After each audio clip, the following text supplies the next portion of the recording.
Midnight Special doesn't hardly explain anything. Instead, it just offers you a ton of interesting ideas and thought-provoking questions to then basically keep almost all of its answers from you completely.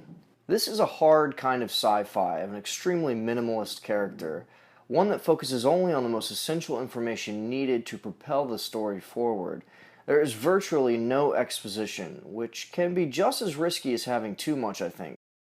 Yet, for the most part, this skeletal brand of storytelling works, I think, given that there's enough character development and tension to keep things in motion. Midnight Special definitely poses more questions than it offers answers, maybe so much to a fault, but I'll still admit that I personally think some of our best stories are those which are unafraid to leave their ambiguities in plain sight. After all, having all the answers just has a tendency to eliminate that mystery and sense of wonder that attracted us to it in the first place. And even if it doesn't do that, answers usually just lead to more questions anyway. The film's explanations may be elusive, but its story, on the other hand, is pretty straightforward. Michael Shannon plays the father of a boy named Alton Meyer, this extraordinary kid who has managed to catch the attention of the FBI because of his gifts, I suppose we could call them. We don't really know if he's telekinetic or an alien or what the hell his deal actually is, but it is indicative early on that he's extremely unique and very powerful for whatever reason. For example, there's this amazing scene early on in the movie where Alton basically summons these projectiles from the sky that come raining down on a gas station they've stopped at. The scene is short-lived, but really amazing because it's your first real introduction to the sheer range of influence Alton's powers have. The filmmakers make some really interesting choices in terms of sound design, especially in this particular scene where these things falling from the sky hit the ground with this really weird popping noise, which isn't what I would have expected them to sound like, but you'll have to see the movie to figure out what's going on.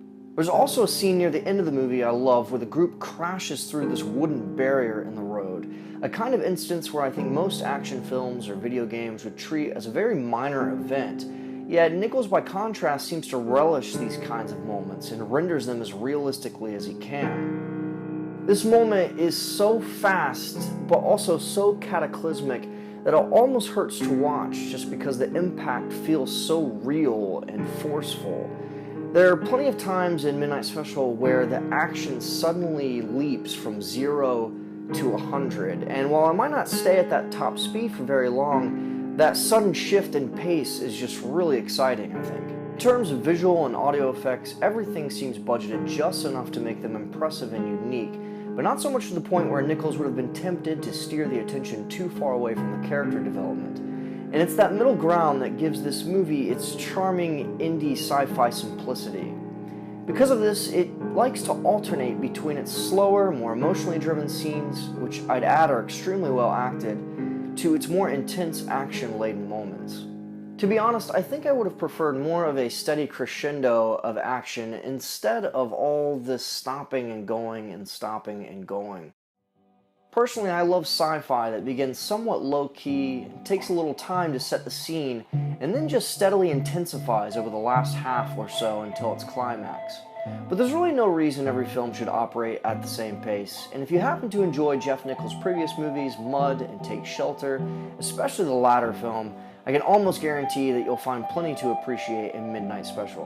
While I'll admit that I probably would have preferred a bit more explanation and steadier pacing, I think most of what Nichols does here works really well, and ultimately results in a conclusion that is actually quite breathtaking and an excellent payoff overall. There's a moment at the end that literally comes out of nowhere, and it's pretty magnificent to behold.